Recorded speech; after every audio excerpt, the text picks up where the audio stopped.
what are some of the best vacation ideas in exotic places, right? Or whatever it is. And then, or you read an article and then you want to ask questions and you go deeper and deeper and deeper. And then you find yourself craving that trip, craving that city, craving that culture.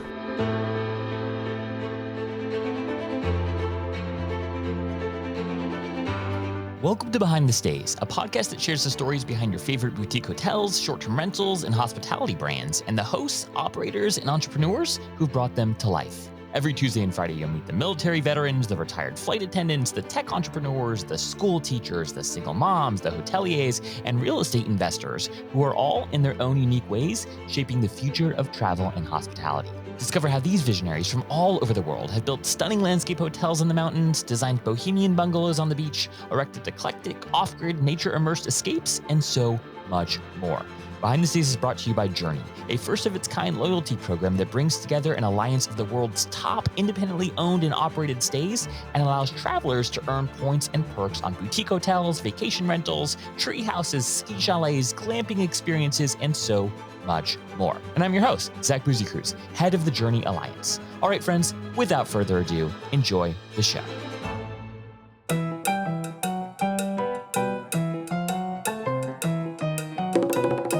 Khalid Meniri didn't come from hospitality, but maybe that's exactly why he was able to see its most obvious blind spot so clearly. A designer and technologist by trade, Khalid is the founder of Selfbook, the beautifully elegant booking widget that's quietly powering the next generation of hotels.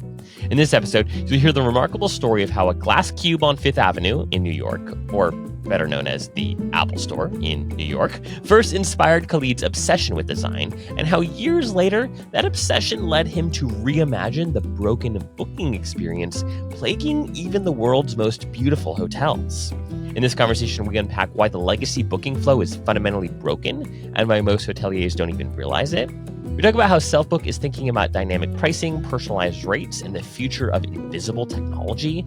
We talk about why the most exciting guest journeys of the next decade won't start on a hotel website. They'll start in a chat window with a smart AI agent.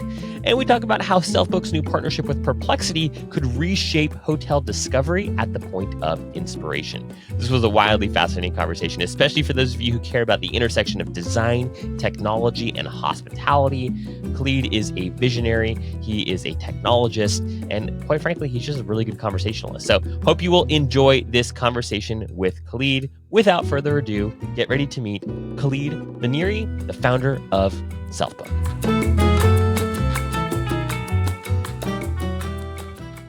All right, Khalid, we are live. Good sir, welcome to the show. How are you doing this fine afternoon? Doing good. Thanks for having me, Zach. It's a beautiful day here in San Francisco. Okay, well, it is also a beautiful day here in DC, but I would bet that it's much more humid here than it is there today, if I was a betting man. But Khalid, I've been wanting to talk to you for a while, so this is a real treat. You're the founder of Selfbook, and the product that you and the team have created, at least from the hoteliers who listen to this podcast, the hospitality entrepreneurs who listen to this podcast, whenever someone shows me an example of like a booking widget that they just like love, it happens to be a Selfbook booking widget. And so I think you guys have like done incredible work, obviously on the UX side of things, but also on the UI side of things. So I'm just selfishly excited to have this conversation because from a product perspective, I think what you guys have built is truly great. But I know that there's so much more to you and to your story than just the product and the company that is Selfbook. So I actually thought it'd be fun to go back a few years and hear just a little bit about how you got into tech and how you got into hospitality. What was give us a little bit of that story. What first inspired you to become a technologist, and then at what point in time did you decide to play in the hospitality sandbox? Really, such a good question. To go back, I think we can start in my early days in New York. And it's about 21 years ago exactly, when I first moved in there. It was so funny because I was reminded of that yesterday. I was at Stripe Sessions here in San Francisco. And Patrick interviewed Sir Johnny Ive and seen him on stage, and it was the same stage where the many of the things he designed were launched at in Moscone back in during Steve Jobs days, and he was sitting there and talking about the early designs of Apple. And the reason I mention all of this because when I first come to New York, and I think you may have heard this story before, Apple Store is where I discovered and struck me as such an iconic, well, not even building. It's in the GM building, but just a glass cube. But beneath that, there was the sort of this world of incredibly designed products. And you look into if you see that, I mean, probably the design was inspired by the Bauhaus movement, but and Bauhaus is usually a socialist movement, and it's sterile and clean and overly simplified. But to quote Sir Johnny Ives yesterday, he said Apple is not a socialist movement. It's and so to see what can be done with simplicity of design, it was truly inspiring to me. And that inspiration became an obsession into how I can pursue my career in technology. And technology has always been something I've wanted to do. I remember when I was in middle school, our teacher asked us what we wanted to be in the future, and all the kids want to be doctors and firefighters or something, pretty back then, right? Pretty predictable. And I really didn't know the answer of what I wanted to become. And I think apps didn't exist back then. AI didn't exist well, it did in different forms. But I feel like the world that makes everything possible for us to do didn't exist back then. And that inspiration has led me to create incredible products. I think, look, we are very lucky as entrepreneurs, especially today. We're very lucky to build things where there's so much inspiration around us. There are so many tools around us. There are so many people that created different things that inspire us. And so those early days were very inspiring. I started making apps when the iPhone launched in 2007, and years later, I'm still building products. But the travel world came to me as a consumer first, right? When I started traveling quite a bit, about 10 years ago, quite extensively, I started discovering how clunky a design, the booking experience, or even the discovery experience in travel, even though you arrive at a hotel and people are really passionate about hospitality, but the technology around it was pretty subpar. And so that inspired me to do something about it. And long story short, here we are. Wow. I love that story of the really like the genesis of your inspiration was sort of design first. And I actually think like of all the technologists that I've met, of all the entrepreneurs that I've met, folks that have taste, folks that like really pride themselves as even like a designer first or take a designer first approach to a product, those end up being the entrepreneurs that at least I think I respect the most, I admire the most, because at the end of the day, I think your average consumer doesn't really know what they need until they've experienced something so frictionless like Apple. Like, I mean, I think Airbnb kind of fits into this category too, like Brian Yeah, Chesky and, yeah, and Joe Gebbia, obviously being designers by trade, and like the frictionless experience of their product. You could argue like that is the core differentiator. Obviously, they've done incredible on the supply side. Obviously, they've done incredible on kind of the brand marketing side of things. But I think they're very much a product led company, and it's not just again any old product. It's really like they're really a design led company. I would argue, and I'm sure others have said this before. I don't think this is any like new information or a new observation, but I do think that there is something, especially in a world where we live in like an age of technical abundance, right? There's no shortage of booking widget options. There's no shortage of PMS options. There's no shortage of tech in hospitality. But to your point, there's there's a huge dearth of well-designed experiences for the consumer that mirrors the experience once you walk into the hotel lobby, right? Right. Like you walk into these hotels and on the show we talked to a lot of folks who are building brands in the independent space and building and owning hotels in the independent space. And so this is true in many hotels, but especially true in the independent space. Like the design is incredible in these places. Like the vibe is truly remarkable. And that in many ways is the differentiator. But then you take 5 steps back to like the discovery experience. And I actually think maybe on the discovery side, we've gotten a little bit better, but on like the actual like booking experience, like the point, arguably the most important point in time besides the initial check-in, there for years has just been this like huge gap in any sort of beautiful frictionless experience. So before we get into like the Selfbook story, why do you think that gap has existed for so long? And or as you started thinking about Selfbook, what reasoning did you come to as to why this problem hadn't been solved? Because it seems like a very obvious Yeah. problem. Is it just very technically harder? Help unpack this for us. Yeah, I think it comes down to a few points. One is the amount of software being used by a hotelier, and the siloed systems. Some don't interconnect smoothly. And second point, a lot of this software serve really well the property, right? That's why they call the property management system, for instance. The closer to the guest, the poorer the experience becomes, right? And so that's why it's almost like an afterthought to deliver something to the consumer. Going back to Apple, it's like how that cable is wrapped, right? And how can you just simply unwrap it? That could have been an afterthought, but they spent so much time thinking about that problem. In hospitality, there's a lack of, I don't want to call it lazy, but complacent perhaps, of finishing the work. And so that I think there's a couple of points. I think the third one, everything has become marginalized in sense of numbers, right? They have to measure everything, measure success, measure.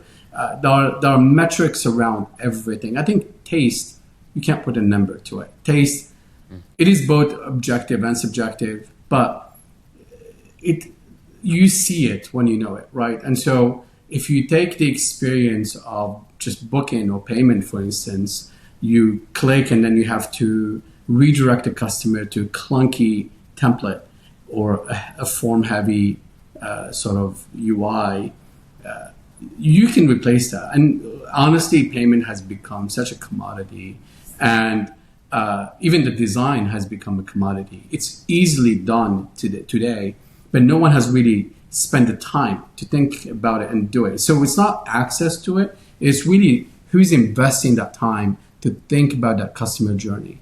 Along with that, there are a lot of complexities, right? Because when you buy a pair of sneakers online, it's easy. I think the most complex thing, perhaps selecting the size and the shipping zip code, right?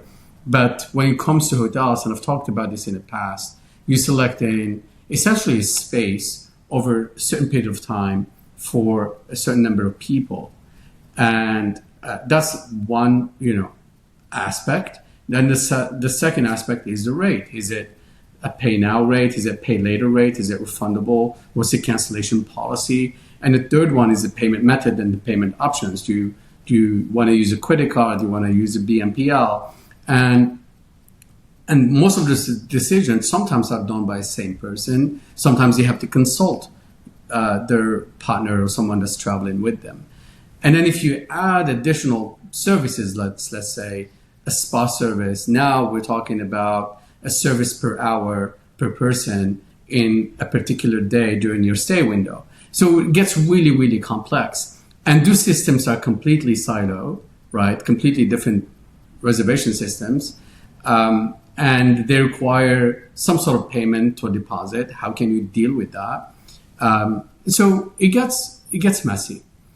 And it's not cheap to really just sit down and think about that. And when we started this, we really took the side of the guest, bias towards the guest experience.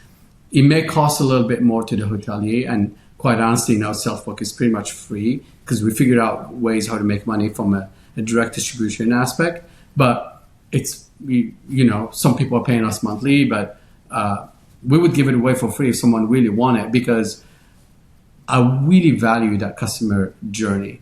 And a lot of the times people come to us and say, well, we already have a booking engine with XYZ. And that's fine. You can have that. I mean, there's a lot of mediocrity out there in the industry. We also have some copycats that kind of done half of what, or half-baked solutions. But I think there's such a longer view here. And when we talk to hoteliers, I try to understand, open up the aperture and try to understand the long view about what is their goal with the guest experience. And I think in a world of all of these things commoditized, there's an exchange value in maybe personalization. Maybe how can you store that data securely? How can you comply with certain regulations? Just now in California, you have to allow for 24-hour cancellation from booking, even if it's an advanced non-refundable rate, or the new junk fees law that's being implemented, and how can you have transparency around all these rates? So there's so many nuances, and it's an endless journey of product road mapping. But at the end of the day, you need someone that truly, truly cares about that. Some people don't see value, and when I say people, hoteliers don't see value. They don't see the need to pay for it or to even entertain the idea. But at the end of the day, the guest sees that value. And the way we measure that value, again, we can do A/B testing, we can see what converts better, and we can talk about conversion rate. And by the way, we win every single time. I think at the end of the day, it is the comfort, and you sense care. And to quote again Sir Johnny Ive, you can see something when it's careless. It's probably hard to see if someone's caring about you, but if someone is careless, you can feel it. And quite honestly, if you book a clunky booking experience, you can truly sense that someone truly didn't care about that customer journey. Yeah.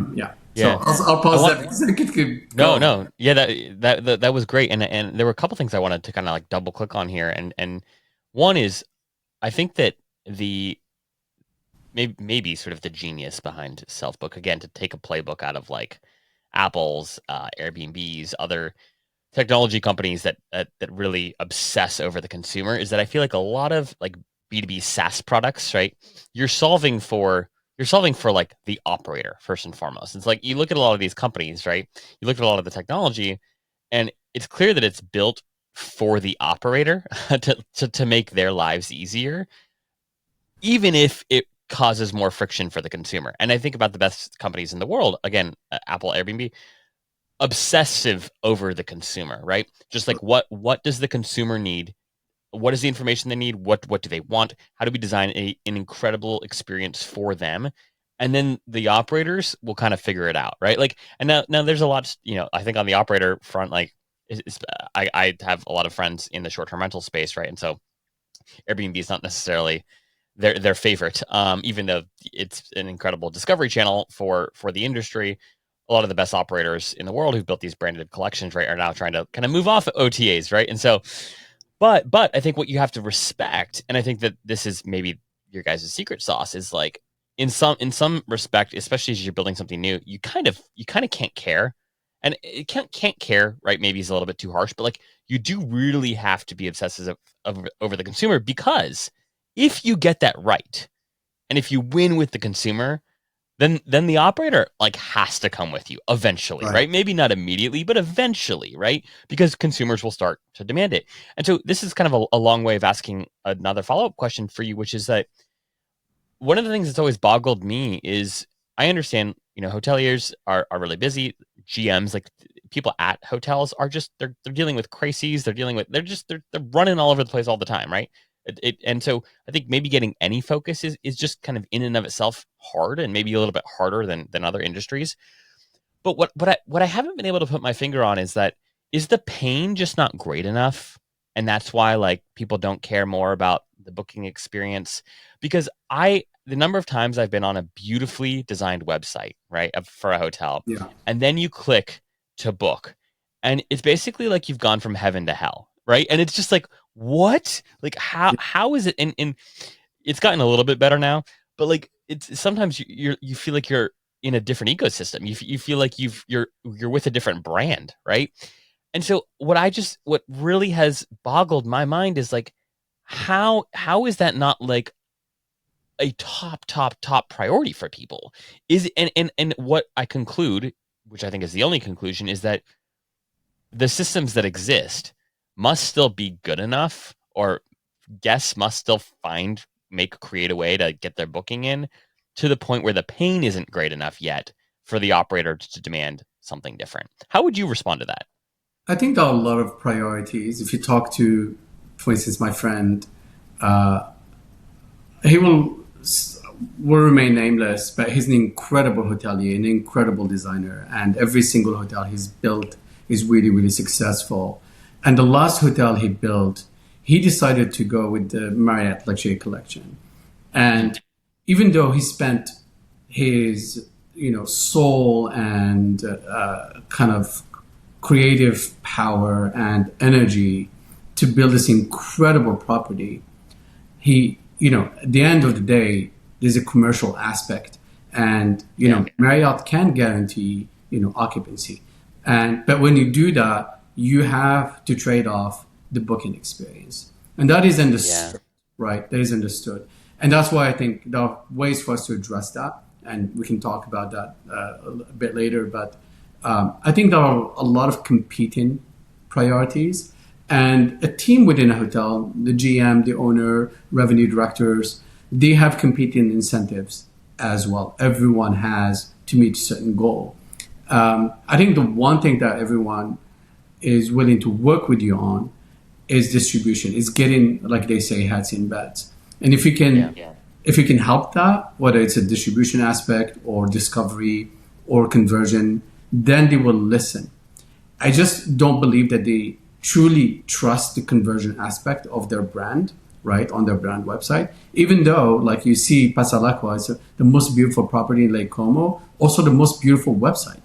And the agency behind it did an incredible job. So, yes, you click on it, you end up in, a clunky booking experience. But that can be easily fixed, right? So, for instance, we can give them an API endpoint. They drop it on the room pages. My whole argument here is that you don't need a booking engine. All right. So your website in and of itself can be the shopping experience, because you have this beautifully designed room pages. We can put rates on them dynamically.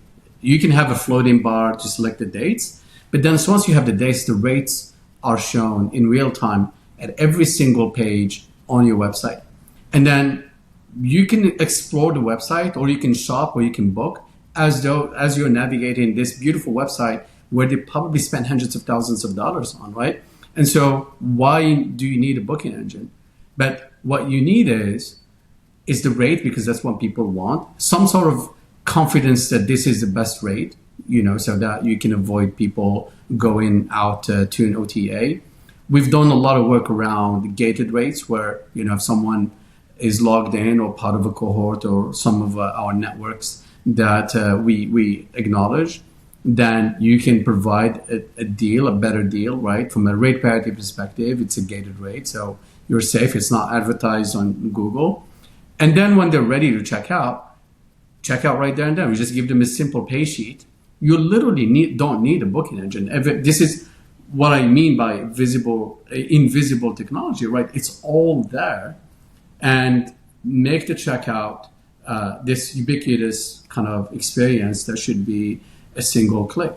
And furthermore, in the agentic world, now where you can have a conversation, and we're working on some incredible things where you'll see soon, you can have a conversation with the hotel, right? So the hotel has, and what do they have? They have a website, an email address, a phone number, used to be a fax number, and and maybe some social media buttons. Now you can have an agent, right? And it's Yep. not one of those static boxes that you put in the bottom right. It's really a dynamic agent, someone that you can speak to in any language, by the way, that can show your rate in any currency in real time. And you can have a chat. Hey, we're a family of two. We're coming in this weekend. What's the best rate you have for, two connecting rooms? And that's a conversation as though you called a hotel.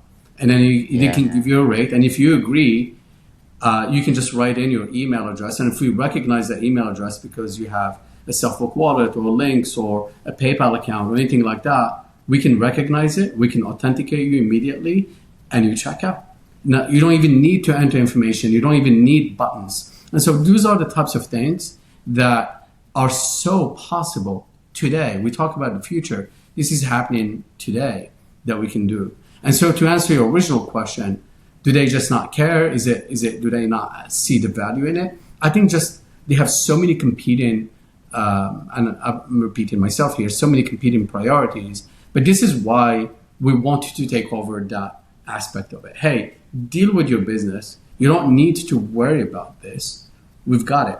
And not only we've got it, but also we have data, right? And the data around it is that we can A/B test, we can run multiple different flows or design flows so that we can tell you what works, what doesn't work. And a lot of the times, you have these teams that are so passionate about what they do, a revenue team, for instance, and they want to control every single aspect of the booking experience. And that is fine, but that's subjective to them. My mom, the way she will book, or the way I will book, or the way you will book, are completely different flows. And Yeah. and what I think about a lot is the longer the flow, whether it's clicks, whether it's screens, whether it's redirects, the longer the flow, the more friction that is. And the more friction that is, the more failure points you have. Because every single step of the funnel is a drop off. And usually up to 95% of people drop off at every single step. So by shrinking that flow, you eliminate friction and you completely reduce the failure points. And that is science. Yes, it's art and it's design and it's something that we're so passionate about and you can't measure it, but you can get it down to the science. I really hope that the industry lets go a little bit of control over the booking experience because they have the brand. The brand speaks for itself. So let it does the job. Let it do the job, and let it do the selling, and get out of your way. And I think this is what I would say to the industry, pretty frankly. I absolutely love that. Especially that last sentence there. That was powerful. It wasn't that anything was wrong. No, not really. It was just, I don't know, life. The kids were young, so full of life, but always needing more. Their careers were oh so demanding, and it always felt like saying no was just never an option. And somewhere in between it all, they had misplaced each other. The bickering had become more frequent, the patience thinner, vulnerability a rare guest, romance something that they promised that they'd get back to eventually, but eventually never came until here. At first, it was just a drink at the lobby bar. Its design so effortlessly intimate, it made conversation feel natural again. Then a slow walk through the garden, up to their handcrafted safari tent, where a cellist played a song that neither of them recognized, but somehow felt like home. And then, without thinking, their hands found each other. Without effort, without expectation. And suddenly, they were laughing, like they had on a second date at the coffee shop downtown that no longer existed. They were complaining about each other's mothers like they had on the cobblestone street in Rome under St. Peter's shadow. It wasn't an escape from reality. It was, in fact, their truest reality. It was them. At Journey, we're building a collection of stays that inspire reconnection. Do you know a hotel, a treehouse, a ski chalet, or other soulful property that has inspired you to reconnect? If so, share it with me at zach@journey.com. One of the things I think about too is when I'll just pick on the Marriott's of the world because they're easy to pick on because they're giant. But when I get so many emails, right, as a Bonvoy member, and it's really hard to just keep track of like current promos and campaigns and like, oh, because you have gold elite status, you qualify for like a free cocktail for these participating hotels, but not these ones. And it's Right. so I'm inundated with marketing information from hotels, and I know I'm not alone in this. To your point, one of the things I've always wanted to be able to do, and I feel like AI really is the first time where this is actually doable at scale, is to be able to converse and be like, hey, I'm a Marriott Gold Elite member. I'm interested in traveling to these kinds of locations. I want to take advantage of every possible promotion that is available to me right now. That again, you've been blowing my Right. email and phone number up for about, and then to see that dynamically reflected in a booking experience where it's like, oh, I can know that campaign A, right, I qualify for. I can see the rates dynamically change in the calendar if I apply whatever the campaign A rules are to that experience versus campaign B. If I take advantage of that experience and I decide to go somewhere, less tropical, for instance, I get these opportunities and these rates at these Right. places. Like, it's so hard, frankly, to understand as a consumer. Even when you like click on like a special package on a hotel's website, it's so hard to understand like what dates does this actually qualify for. And you end up, and I think in some part this is intentional on the hotel's end, right? Maybe very intentional, depending on the operator. But it ends up being so confusing that I have no idea if I've actually qualified for anything by the time that I book it. And I'll show up. I did this the other day. I showed up at the proper hotel in San Francisco, and I swear I got an email that said I had like a $50 like bar credit or something like that to use at the hotel. I couldn't find the email when I was checking in. I'm sure I got it, and the people there are just like, the front desk basically just couldn't find anything, and they're like, oh, we don't really do that, and anyways, but point being, it was a crappy consumer experience. And I think that the biggest solve with respect to booking, which I think increases conversion rates, increases brand affinity, increases the user experience, and should also help provide clarity to the on-site team, is the ability to garner a better understanding through conversation about what dates I should book, when I should book, what campaigns I might qualify for based off of my status. So at the end of the day, I can rest assured that this is the best possible experience that I can book with my dollars and points, right? With the status that I have, if I want to take advantage of this, one-time offer or whatever. And being able to do Right. that all dynamically in a conversational format, and seeing those reflected and shifted, both availability and price in a booking experience, that's everything I want, right? Like as a consumer. And so I think that your your insight into kind of thinking through like, wait, you don't need a booking widget. You've got the brand. You just need to enable the checkout experience to occur, right? And you need to make that flow as seamless as possible and as clear, quite frankly, as possible. I mean, it's genius. It's like, you're right. Like, why do you need a booking widget? If you can have something like you guys can offer. And I do think, again, that next step is to really help draw clarity around like what is most unique to me as a consumer based off of my status, based off of like the dates I'm looking at, based off of what I've told you I want in my trip. And once that happens, I think, quite frankly, you just build like the trust that you can build with that brand is so much greater. Is so much greater that I think you're quite frankly willing to book. It's another heuristic of like, okay, hey, these guys know what they're talking about. Like, these guys are good. Like, the experience is so beautiful. And actually, that has been my experience on websites, on with hotels that use Selfbook, is like, it feels like they're ahead of the game. And so because of that feeling I get, because of how seamless Selfbook is, I'm almost like more reassured that the experience on site is going to be better in sort of this weird way. Correct. Anyways, that was a lot of information, and but that's what I was inspired to share. Yeah, I think what you're tapping on is the identity, right? Because Yeah, when you come to user preferences, you have a set of rules, right? Points are pointless without understanding how to find the value, right? You can have a million points somewhere, but if you don't know where the value lies, then they are pointless. And that's why cash is always king. That's why when people say 5% cashback or 10% instant discount, to you is an immediate value, right? As opposed to trying to do the math. When it comes to a checkout experience, if we think, you go to the website and you click on book now, we start seeing the first thing you see is this calendar widget that opens up with, let's say, 2 months, and every single day has a rate to it, and then it's like a spreadsheet, right? We're not, we just want to stay somewhere, and so you have that, and then you have multiple rates, and each rate has different rules, and then you have all these packages, but there should ever be one rate, and that one rate should be personalized to me based on what I have and based on my identity.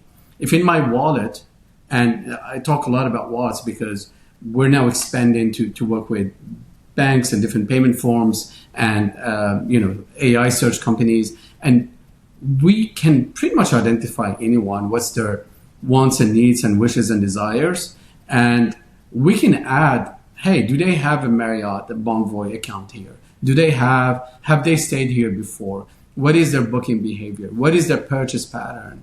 If someone always books an advanced purchase rate because it's the lowest rate and the booking window is 3 days, then why give another rate and confuse them, right? That's less value of them. Or if someone wants the ability to have a little bit of flexibility, but they don't want to pay the full flexible price, which is usually 10% more, then why don't you add that sort of small fee to open up the flexible window by maybe 30%? We've done that, and the conversion rate on that is 73%, right? People really want just the right amount of flexibility. You don't need the full flexibility where you don't have to, where you can cancel up to the day of arrival. There's no value in that sometimes. And hey, if you want that, that's absolutely fine. You'll pay up for it, but it is absolutely fine. And if you want a non-refundable rate and you want the lowest rate, but you really can't, get out of it and you have to pay now, I think paying a small fee, 1 or 2%, to buy a 24 or 48 hour window to cancel, that is absolutely fine. And so hotels don't think about a single fee or single rate and then, hey, let's have some measure of flexibility around it, as opposed to, they give you all these rates and you kind of have to do your own math and you have to kind of figure out what works for you, what not. And like you said, it's just really confusing. And ironically, that's what causes people to leave. They go to an OTA, they see a single rate, they think it's cheaper, sometimes it's not, and they just book it anyways. And then the hotel is on the hook for 15, 20, or 25% commission on the guest that was already on their website. And so, yes, it's crazy. Why does that happen? It shouldn't really happen. But I think it comes down to, can we first know who this user is? And first party data is really important, right? Because even if they drop off, you can retarget them. But now when you target them, you know what dates they selected, you know what room they looked at, and you know what rates they were kind of deciding in between. And so you have some level of intent. And intent-based transactions are, I think, the future, right? Yes, AI will make it possible to identify that and to transact that. And then also the ability to integrate beyond just your CRS or CRM or PMS, right? It comes down to marrying trust and value, right? The value is the rate that you see, the discount, the offer, that email that you got. That's value to you. But then now you have to marry it with something that you trust. And so if you bank with a particular bank, or you use a particular card network, or you have a particular digital wallet, once we identify you, we can marry the two together. Because if you are trusting that credit card or that bank, and then you see value attached to it, then it's clear to you. And then if you have the ability, especially on the distribution side, if you have the ability to add your loyalty program to that, then that should unlock all of it for you. And so this is what we think, and I call it, direct distribution. And this should happen on the hotel website because direct matters and should continue to matter. But it doesn't really have to be on a hotel website. It could be Yeah. at the very point of inspiration. This is what we're doing with Perplexity, and some of the new partners that are coming up. Is that if someone is discovering something during a search, or even in a prompt, an AI prompt, you should be able to see the direct value right there and then in front of you, and you can click on it and you can book it and you can get it done without even going to the hotel website. But that's still considered direct, and I think the network effect that comes out of it, and the data network effect from the identity authentication, I think it's going to be such a strong proposition, and we already see it today. And essentially, hotels should really come for the software but stay for the network. And this is a saying from Chris Dixon from A16Z, and I think that's kind of the future. Yeah, no, I that's a beautiful transition, because I wanted to ask about the Perplexity partnership, because it's super interesting and very exciting. But I do wonder if, to your earlier point about rates and why everything's so confusing, it's like historically, right? I mean, you had to set a bunch of these rates all but manually, right? And like in having too many rates, right? It just gets confusing, right? But like we're living in a world today, right, with the advent of AI, where in theory, every single guest should have their quote unquote own rate code, right? Based off of like what everything that you know about them. Exactly. If Zach's looking at your website, right, and Zach happens to have 500,000 followers on Instagram because he's an influencer, and maybe he hasn't identified himself as that yet, that you should have the option to deliver some sort of special experience for Zach, in hopes that, hey, maybe he'll take a photo of something and share it with his listeners, even if it's not a formal like media partnership, right? And like we're living in a world where, quite frankly, like for the first time, this stuff is possible, right? Whereas historically, okay, maybe technically it was possible, but not at any sort of like meaningful scale. And so it's just like this very, very interesting time where you're 100% right. Like, are do we really need rate codes in 5 years? Like, do any of these things actually matter? Or is it all just, when we talk about quote unquote dynamic pricing, what we're really saying is like, no, like what is Zach's custom offer? What is the best price for Zach versus the best price for Khalid, and like why, right? And obviously that context window is gonna really, really matter. But this is like the most exciting thing ever. And like in fact, like this should actually be a solution to some of the margin challenges that especially independents face. If you can get way more custom and way more thoughtful with, not just, again, dynamic pricing holistically based off of seasonality and certain dates, but actually about prospective guests, that's where your business, I think, just becomes a heck of a lot more interesting. I guess, like, respond to any of that you might want to. And then I am very curious to kind of hear about this Perplexity partnership. Like, what does it actually mean? How did you guys, how did you, Perplexity is obviously, for those who are not aware, like one of the leading AI companies in the world, a competitor to OpenAI's ChatGPT. But talk to us about what that partnership looks like today, and then how you think it will evolve over the next couple of years. 2 years from now seems like ions with the amount of pull requests we're doing every single day. And the shift that's happening, it's really a seismic shift. Everything that you see today, even on Perplexity, will be completely different 2 years from now. I think that's because of the quality of data and the quality of the network effects, and then the quality of the LLMs themselves and the AI, and it's getting better. But to kind of tap a little bit on what you mentioned earlier, the personalization, right? At the rate level is what matters, and is what will matter, because I think also perhaps the existing software or the existing stack that hotels use is structured database and it's limited, or it's static to say, here are things, set them up this way, and good luck. If you see the rates that we pull in from different sources, a single room will probably see 100 rates, all kinds of rates. And so how do you filter out between those rates and provide the most relevant rate to that user? I think just like we now are building a vector database, and that's very different than, a static database or structured database, a vector database for all the hotels and room and amenities and all of that is going to be similar for the identity of the user. And everything should be personalized to your point.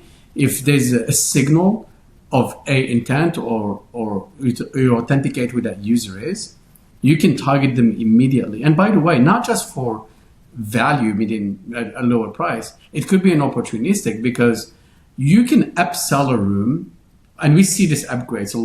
Look, I don't know how many people are actually booking suites. Obviously, travel agents have, a big value into bringing customers that are booking suites, and that will remain a strong source for that customer.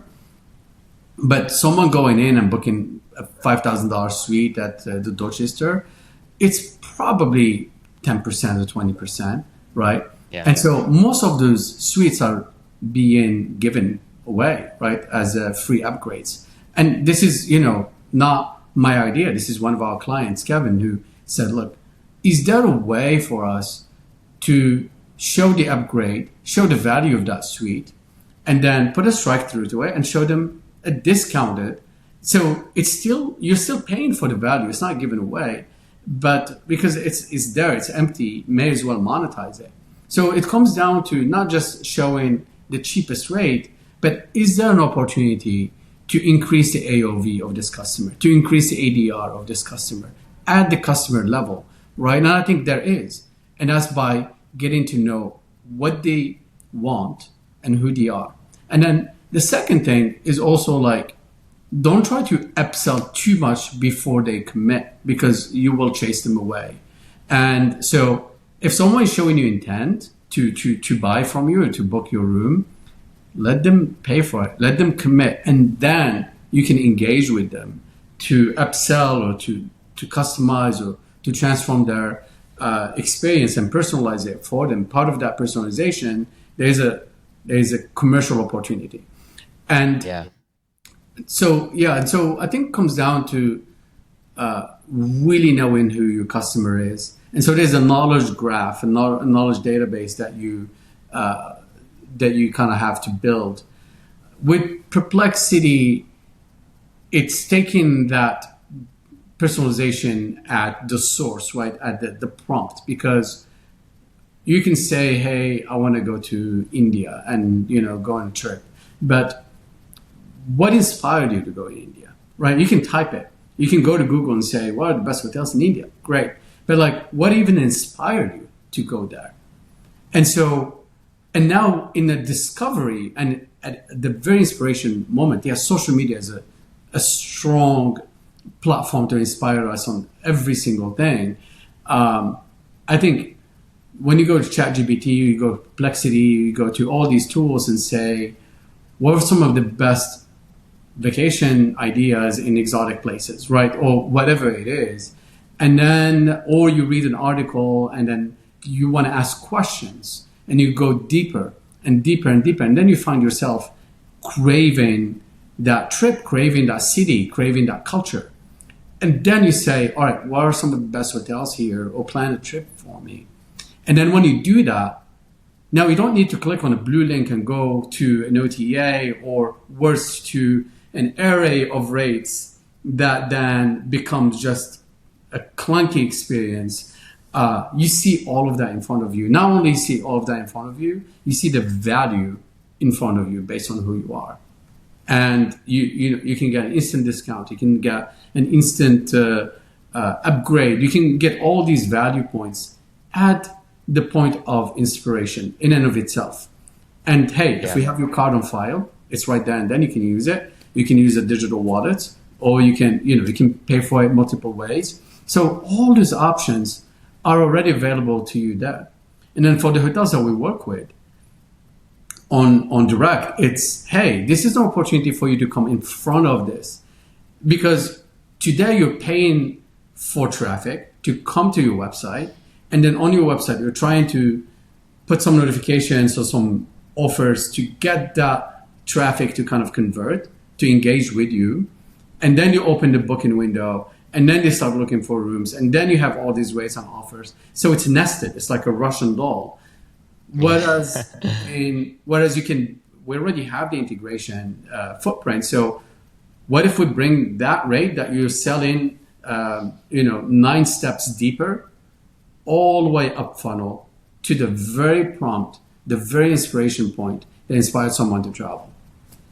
Which that is obviously an incredible opportunity, and that is, I think, where things are going. And to your point, there's nothing worse than when you're brainstorming like with your partner. And my wife and I just did this like this summer or earlier this spring, as we're thinking about summer travel, is like thinking we've got 2 young boys, and it's like we love traveling internationally, but they're 2 and 1, and it's just like not going to work this year. And so we're trying to think about like where to go. So we're brainstorming together, right? And so like, of course we end up using ChatGPT to help facilitate that brainstorming. But then once we figure out like, okay, hey, these are 3 locations that we could consider that kind of match our criteria. They've got cool design, they've got cool architecture, there's good restaurants and bars, but it's also very kid friendly, and it's, within a 3-hour drive of where we live, all this stuff. Then you have to start your at least historically, like you have to start your Google search then, right? And so then you're Googling for best hotels in that area, but Google doesn't have any of that historical planning context, right? Like that we just went through together. And to your point, it feels like you're starting from ground zero and being able to get recommended stays based off of like my full history of context, based off of my conversation. I mean, that's truly magical. My question for you, Khalid, is like, as you guys are thinking about this from a prioritization standpoint, like, is the future just like eventually your hotel partners are going to get the bid to like rank higher in, related prompt? Like if a prompt has like an 80% match rate to their to their stay, or like a room that they have available today, do you see like an ad network play here kind of evolving out, where essentially folks will bid on like, and the consumer will be protected because it'll have to like match a certain percentage of intent based off of the prompts or based off of the conversation history to surface? But I guess like, how do you see, or I guess I'm sort of thinking out loud here, but like, is at the end of the day, we're all just moving to like, we will just trust these agents to tell us what the best place is, and we'll just book that one place, or maybe we'll have 2 options. Do you think consumers will still want options? And do you think that consumers will be able to trust those options? Or if there's an ad play here, like, I guess, how do you think about consumer trust in all of this and surfacing the right options for consumers based off of their prompts, if we're not, taking Google's route to doing so? Right. Such a good question. 2 things. Well, first of all, I don't know I can't speak for the roadmap of our partners, and Perplexity is one. We have others. How do they prioritize? How do they decide on the first kind of ranking?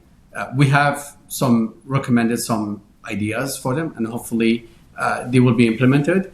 But I can't speak for that. What I can say though is that yes, the agents will get to know you so deeply, so intimately, that it will recommend something if you are looking for a comfortable stay, meaning within your comfort zone, or if you want to try something new, right? And there comes a thing that we call context, right? So you gave the example, you and your wife traveling, and you have your set of requirements and set of criteria. And I think a lot of the times when we look for hotel stays or travel in general, what we're doing, it's an elimination process based on our constraint. And the constraint is the time, place, and budget, right? So when can I travel? Where can I go? And how much am I willing to spend? And so those are the 3 kind of non-negotiables that you kind of have to set. I mean, it's really rare to say someone, I'm willing to pay anything, go anywhere, anytime. Like, that's not normal, right? And so first of all, you have to eliminate, this constraint, and then boil it down to, okay, what is realistic for you within a time period, within a couple locations that you're debating, and a budget. I think that will kind of narrow it down a lot. And then the last thing is there's a difference between, I think I gave this example, but I'm going to give it with you. It's like if you and I decide to go hiking in Norway, it's going to be a completely different experience and a completely different hotel stay than you taking your wife somewhere this summer. Yeah. And it has nothing to do with our taste or budget or anything else, because it's crazy to go stay at a nice, 5-star hotel when you're going hiking or camping somewhere, right? Maybe the last night because we're tired, we just want to take, a rest. But the context matters so much, and I feel a lot of it is explicit, right? Because we're telling either the prompt or the booking engine or whatever we're searching, even Google, we're giving it explicit instructions. This is what I'm looking for when and how much and where.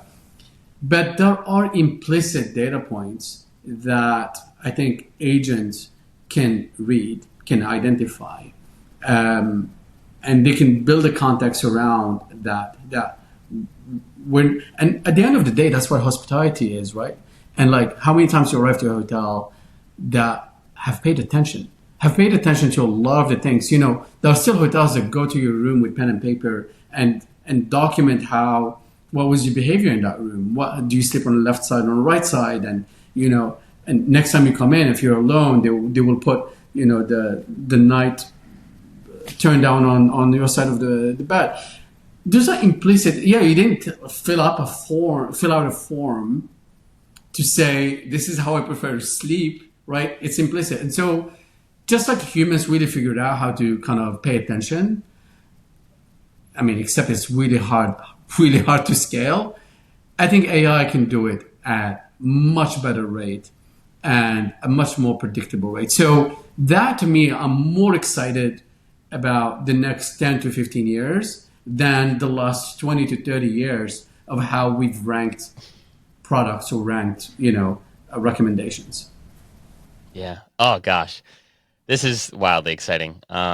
We could go on for forever, Khalid. I'm super excited by just kind of how you think, how you see the world, and of course the great products that you guys are building at Selfbook. I'll probably just have to have you back on in a few months as you guys, in order to have a part 2 of this conversation, since there's so much as you roll out this Perplexity partnership and as you guys continue to build product. I'm really interested in just your grander visions. So we'll definitely have to have you back on, but really appreciate your time, man. If folks want to learn more about you, connect with you, and or just learn a little bit more about Selfbook, we'll all have links in the show notes to your LinkedIn, to Selfbook's website. But is there anywhere else that you would direct folks to if they're curious to connect with you and or learn more? Yeah, definitely our website. I'm now on LinkedIn. My PR team keeps pushing me to go back on it. I don't really have social media. I think I have a very inactive Twitter. But the website, I would say go check out some of the hotels that are working with us and what we're doing with them. And caveat, we're releasing incredible work soon to come to market. I'm never satisfied. Even you say our booking engine is the best out there and it's looking great. I'm not, to be honest, satisfied with it. I don't think it looks that great. And so I think some of the things we're doing is incredible. I'm really excited about that. So keep an eye for that. But selfbook.com is a good place to be. Wonderful. Well, thank you so much, sir, for your time. It's been an absolute pleasure. You too. Take care.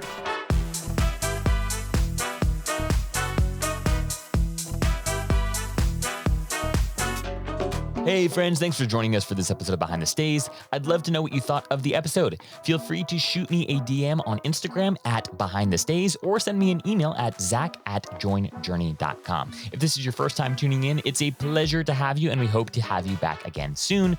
But if you've been a listener for a while, I'd greatly appreciate if you'd subscribe to the show if you aren't already, and then leave us a rating and review of the show wherever you're streaming this podcast. Oh, and if you know a hotelier or a hospitality entrepreneur that's building something new and novel, I invite you to introduce them to me so that my team and I can discuss bringing them on the show. Again, you can just shoot me an email at zach@joinjourney.com or a DM on Instagram. Behind the Scenes is brought to you by Journey, a next generation loyalty program built for the modern traveler. We're looking to onboard new boutique hotels, unique stays, and the top vacation rental management companies onto our platform every day. If you're a hospitality entrepreneur who has a stay or a collection of stays with soul, we'd love for you to apply to join our alliance at joinjourney.com/alliance. Again, that's joinjourney.com/alliance. Thanks for being here, y'all. We will see you next time.